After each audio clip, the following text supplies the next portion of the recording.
میں سلام پیش کرتا ہوں حضرت سید امین گیلانی رحمہ اللہ کی والدہ کو۔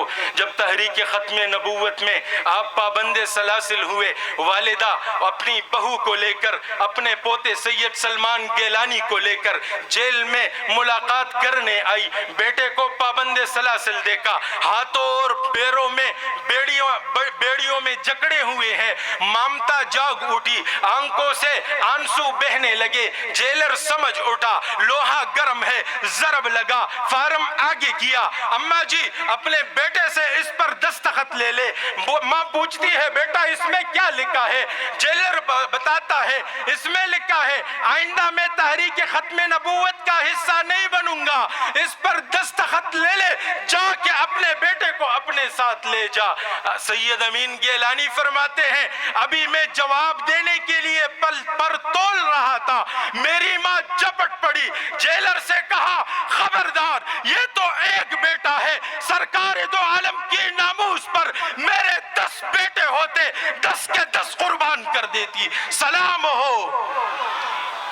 میں سلام پیش کرتا ہوں سن 74 کے ان مجاہدین ختم نبوت پر جنہوں نے قادیانیت کے خلاف بھرپور طریقے سے تحریک چلائی۔ میں سلام پیش کرتا ہوں مفکر اسلام حضرت مولانا مفتی محمود رحمہ اللہ اور ان کے رفقا کو جنہوں نے پاکستان کے آئین کے راستے اس قادیانی کو، اس بدترین لعین کذاب اور دجال کو کائنات کا بدترین کافر قرار دیا۔ سلام ہو۔ میں سلام پیش کرتا ہوں محدث العصر سید یوسف بنوری رحمہ اللہ کو جو اپنی جامعہ سے نکلتے ہوئے ہاتھ میں کفن لے کے جا رہے ہیں۔ آج یا تو بنوری غازی بن کے لوٹے گا یا اس کفن میں واپس آئے گا۔ سلام ہو۔ میں سلام پیش کرتا ہوں قائد ملت اسلامیہ حضرت مولانا فضل الرحمان صاحب کو جب مبارک ثانی کیس میں وہ عدالت پیش ہوئے، جج کے روبرو انہوں نے بیان دیا فضل الرحمان آج تک اپنی ذات کی دفاع کے لیے زندگی بھر عدالت نہیں آیا، آج محمد الرسول اللہ کے ناموس کی بات آئی ہے، فضل الرحمان اس میدان میں محمد الرسول اللہ صلی اللہ علیہ وسلم کی ناموس کی چوکیداری کرے گا۔ سلام ہو۔ میں سلام پیش کرتا ہوں عالمی مجلس تحفظ ختم نبوت کے ان قائدین کو، ان گمنام ہیروں کو جنہوں نے اپنی زندگیاں اس مشن کی تحفظ کے لیے وقف کر دی ہے۔ سلام ہو۔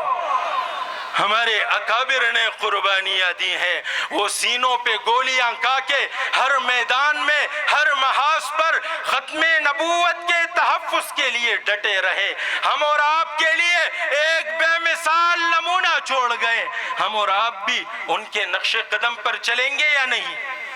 عقیدہ ختم نبوت کے لیے اپنے مال، اپنے جان، اپنی اولاد کی قربانی دیں گے یا نہیں؟